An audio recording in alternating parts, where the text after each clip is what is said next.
আন মিকদাদ বিন আমর রাদিয়াল্লাহু আনহু ক্বালা আমরানা রাসূলুল্লাহি সাল্লাল্লাহু আলাইহি ওয়াসাল্লাম আন খসুয়া ফি উজুহিল মাদ্দাহিনা তুরাবা।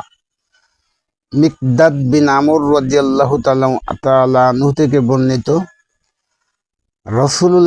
তিনি বলেন, রাসূলুল্লাহ সাল্লাল্লাহু আলাইহি ওয়াসাল্লাম আমাদেরকে চাটুকারদের মুখে ধুলা নিক্ষেপ করার নির্দেশ দিয়েছেন।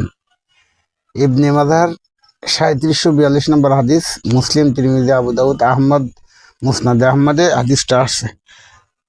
চাটুকার হলো সুন্দর একটি বাংলা শব্দ। এর অন্য আরেকটা শব্দ হলো চামচা, দালাল, মানে খাস বাংলা যেটাকে বলা হয়।